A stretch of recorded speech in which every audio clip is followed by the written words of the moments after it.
Back once again on K-Pan today. As always, Erika Brown from the Cricket joins to tell us all the news happening in Manchester and Essex. And there is a lot going on coming off a big election night. How are you, Erika?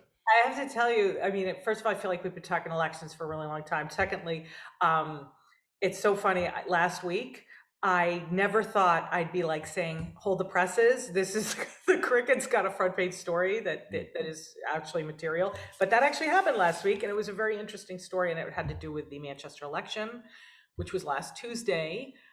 As you know, we had done all these forums. We had done the BOS, the select board forum, where there's three candidates going. There was three candidates going for two slots.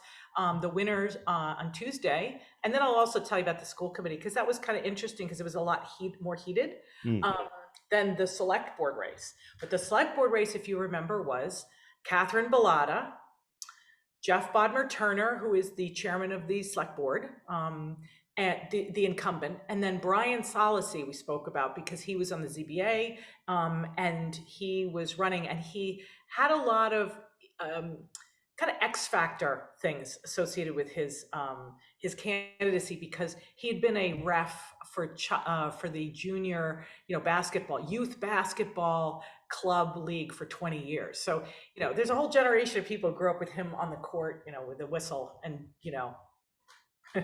Anyway, so that, and then also he's part of this kind of legendary small Trivial Pursuit game night at 7 Central restaurant, which is now Antique Table for years. So you got the double whammy.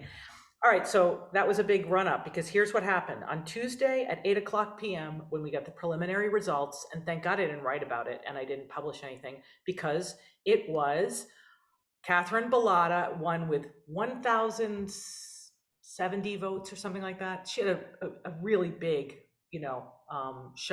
showing. We had the total voters who showed up was 1,540. So she got almost 1,100 votes. That's a lot, right? And actually 1,500 voters is about 34%, I believe, of the registered voters. So a big, strong turnout. Okay, so 8:00 p.m. preliminary results. Catherine Bellata, number one. Number two, with I think it was 645 votes, was Jeff Bodmer-Turner, the incumbent. And then Brian Sollosy was third, and he lost with 649 votes. One vote shy, right? Yeah. By the next day, when it was certified, and was the day we were going to press, and that's why I had to kind of hold the presses kind of thing, I call up to do kind of a routine check. Actually, I was calling to check on Craig McCoy, who is a write-in candidate for Housing Authority, got over 200 votes as a write-in candidate. Because they don't say the names, I was calling to say, okay, those 200 and some odd votes, which is extraordinary for a write-in campaign, was for Craig McCoy. So I was checking that, and I got a confirmation, but then I got a wink, wink, nod, nod from the town clerk that basically said, there might be some changes on the other results. So guess what? In the end, the certified vote by that afternoon was 700 votes for Brian Sollosy and 699 votes for Jeff Bodman. Yeah. It had flipped. So there's where we are. And we ended up running our story and publishing online. So here's what's happened since that day. Jeff Bodmer-Turner has turned in a petition, which is a formalized process with the town clerk's office. He did it on Thursday morning with 10 signatures, which are required to have a recount. So he's going to have a recount, and the process as it is now, which is kind of interesting. I haven't been personally involved with a recount. Here's what it is. The town clerk has 10 days that she has to keep, and this is Diane Bucco, she has to keep it open for 10 exact days. So at 5:00 on Friday, the 27th, is when she's able to kind of close out that time period and schedule the recount. She told me that the recount really needs to happen before the special town meeting on July 11th, just because people don't like, a lot of question marks for something like that on something like the select board. So that's how it's going to play out. And the recount is going to be the responsibility of the Board of Registrars, which I've never seen happen. They oversee the recount. So that's how it's going to be. And until then, Brian Sollosy is the select board member. Was sworn in on Thursday afternoon. And that's that. Wow. Isn't that great, the drama? Yeah, that really, and it just says, voting matters. It's I'll bet everyone's going up to Brian Sollosy and saying, hey, I was the one vote. yeah, right. And my headline for the select board, which I did not use, but I want to use, and I'm going to use it from now on, a lot of balada. Oh, they were Because or there not was a lot of only one balada. So she had the high mark for all the voting, for every vote, including uncontested races, actually, I believe. Wow. She was pretty high up there. Yeah. She was really high up there. Certainly for the races, she was by far. The next one was Erika Spencer, secured one of the 2 slots on the school committee, and she had a little over 1,000 votes. So that was also pretty remarkable. So the other big issue, Erika, was regional dispatch. Yeah, and then I'll tell you about the school committee as well, because that was certainly meaningful. Regional dispatch, I don't know if it was an upset or a surprise. It was just a really pulpy, what I'd call a pulpy issue, something where it's just like really, people felt very strongly on both sides. And in the end, the non-binding referendum on whether to move regionalized public safety dispatch to Middleton, to the state-run regional dispatch center that municipalities tie in there for they were dangling free for 10 years for us to do it, and instead it would cost us over $1 million a year. It would cost a lot of money for us to keep it inside. Well, guess what? The voters wanted to stay local. So there were about 800 and something votes to stay local, and there were about 600 and something votes to regionalize. So it's not binding, but certainly there's a reason why they made it a referendum, right? Because they listen to what people say, I think. So the BOS Select Board is going to be taking that up in the next couple months, and they'll make a decision finally. I mean, this has been a decade in the making. They've been flirting with regionalization of dispatch for quite a while. And there was a lot, like I said, a lot of animation on both sides, a lot of chatter. Anyway. Yeah. A little surprised by the margin, but. Yeah. Do you think, wait, let me ask you, do you think you're surprised by the margin because you think it was big or small? Bigger than I thought it would be. Me too. Yeah. I didn't know what to believe, to be honest with you. I didn't know which way it would go. It was really hard to do the old, Kentucky wind on this one, because there was a lot of push on both sides. This is where your editorial page or your letters to the editor really tell all, because the regional dispatch, the people who worked in the dispatch actually wrote in recommending to stay local. And then the FinCom for Manchester advised to go regional, right?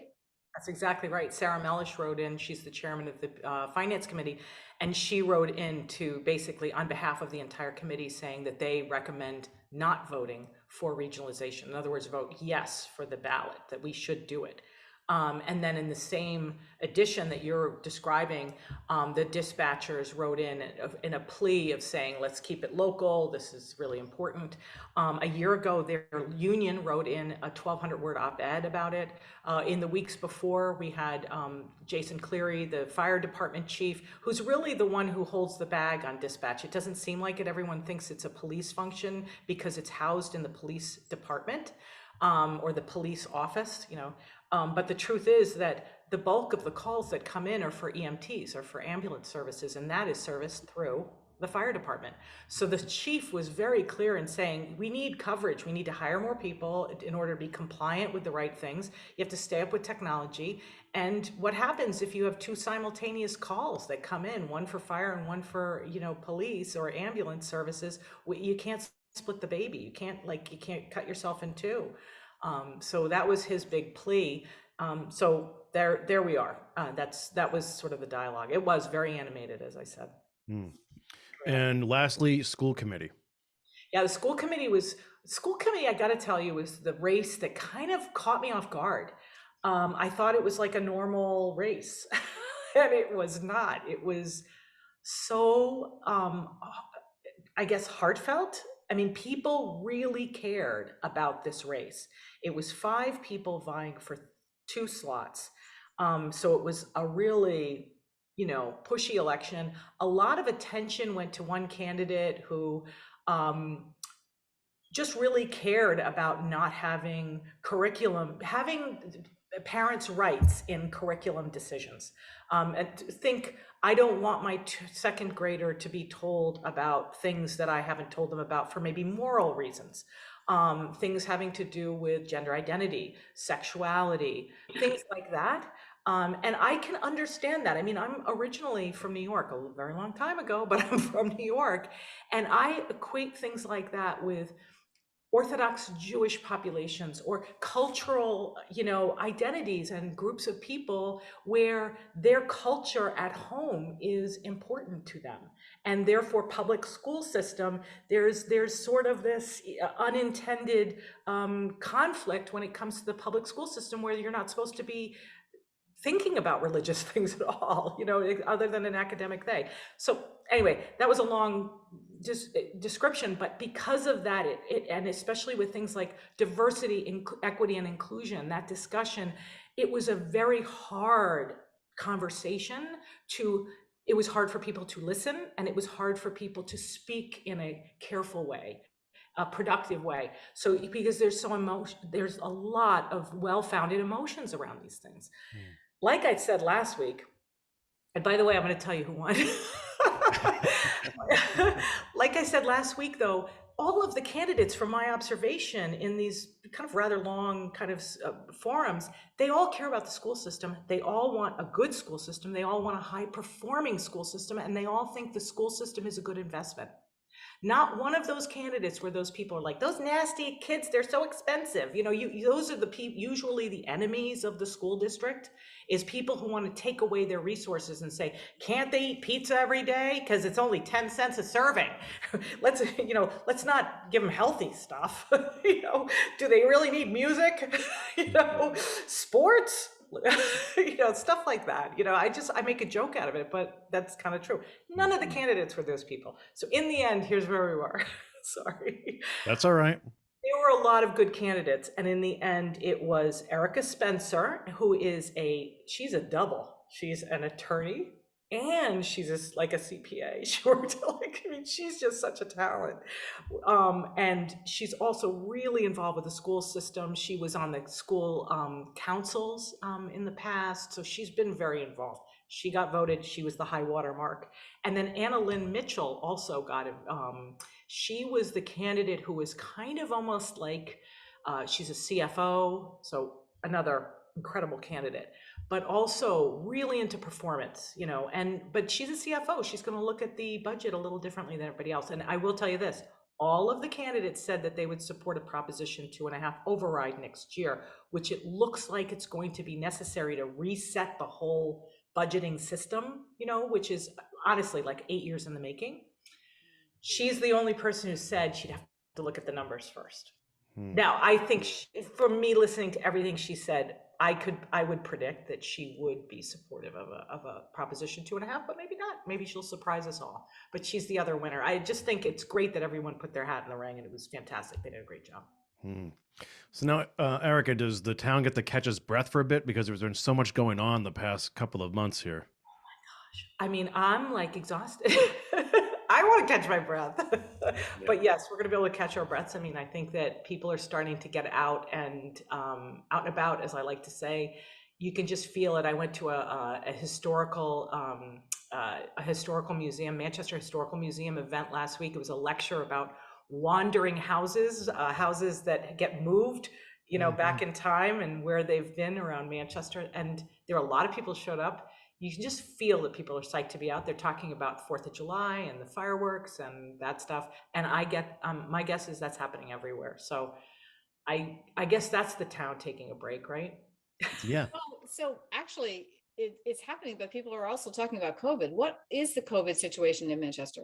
Pretty stable. I mean, it's been stable. Again, I don't want to get involved. We stay with what the state does. So we track with municipalities, and municipalities track with the state. So we don't track numbers of home kits, for instance. Right. But the active rates in both Manchester and Essex have been extremely stable.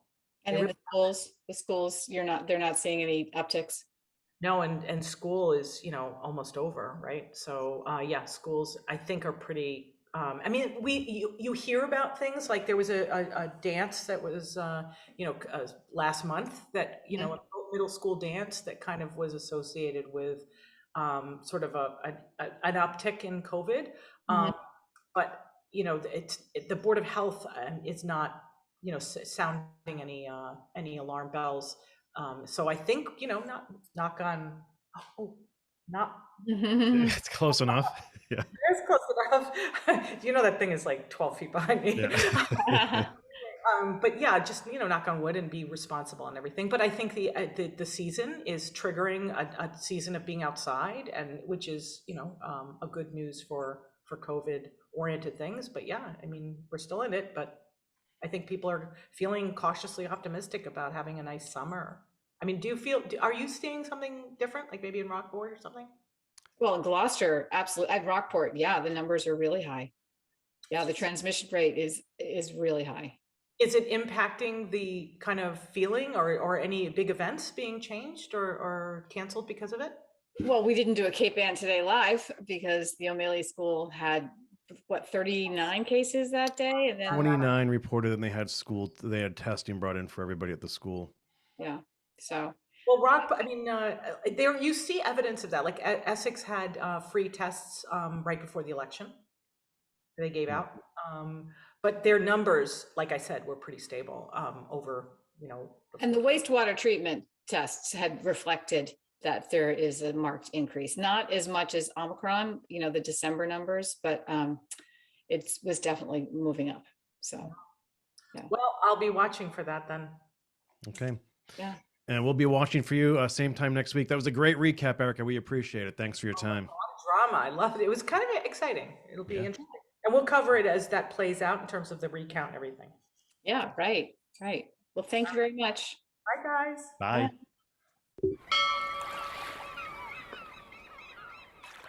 Interested in a sponsorship? Email sponsor@1623studios.org to learn more.